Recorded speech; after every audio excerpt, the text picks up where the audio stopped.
Viewers আসসালামু আলাইকুম। গুপ্তবিদ্যা সন্ধান ইউটিউব চ্যানেলে সবাইকে সুস্বাগতম। তো সময়ের অভাবে আপনাদের মাঝে তেমন একটা ভিডিও দিতে পারি না। তো আপনাদের কাছে মাঝে আজকে একটা শয়তানি বিদ্যা দিব। এটা হলো সাপুরেরা যখন সাপ খেলা দেখাতে আসে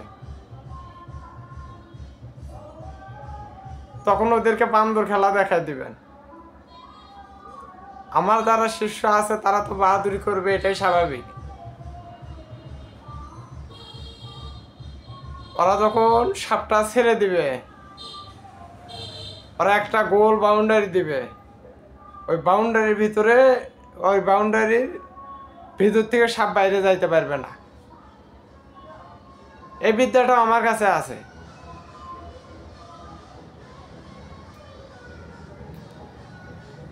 তো বিয়া লাগিয়ে গেছে, 2-3টা বিয়া হইতেছে, আশেপাশে থেকে একটু সাউন্ড আসতেই পারে। তো এটা হলো আপনার এক মুঠ ধুলা নেবেন। ধুলা নেওয়ার পর এই যে আপনাদেরকে দোয়াটা তো আমি দিয়ে দিয়েছি, ইন্নামি একই দু নাকাই দেওয়া কি দুকাইতে ফামাহিল লিখা ফিরি না আমি হিলুম রুয়াইদা। এই দু একবার পাঠ করবেন, বাড়িতে একটি ফুক দিবেন।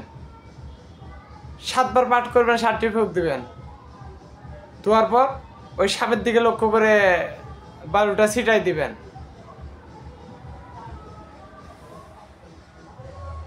তারপরে দেখুন ওখানে কি হইতেছে।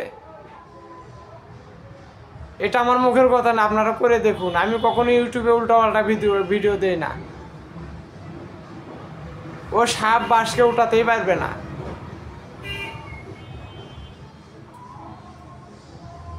তো সবাই ভালো থাকবেন, সুস্থ থাকবেন। আসসালামু আলাইকুম। আর এরপরে আপনাদেরকে যেটা বললাম যে গন্ডি রেখা দিয়ে সাপকে কিভাবে আটকে রাখতে হয়, তো এটা আবার পরের ভিডিওতে দিব। আসসালামু আলাইকুম। আর তা না হলে এটাতে দিয়ে দেই। ওই গন্ডি রেখা ওরা যেটা দেয়, ওরা দেয় নারা কালাম দিয়ে, কিন্তু আমরা দেই আয়তুল কুরসি দিয়ে। ওই আয়তুল কুরসি দিয়ে যখন গন্ডি রেখা দেওয়া হবে, সাপ ওটার ভিতর থেকে বেরোতেই পারবে না। তো এই জিনিসগুলো তো আপনাদেরকে বলা হয় না, আর কোনো ওস্তাদ কোনো কবিরাজ আপনাদেরকে দিবে না। আপনারা শিখে রাখুন।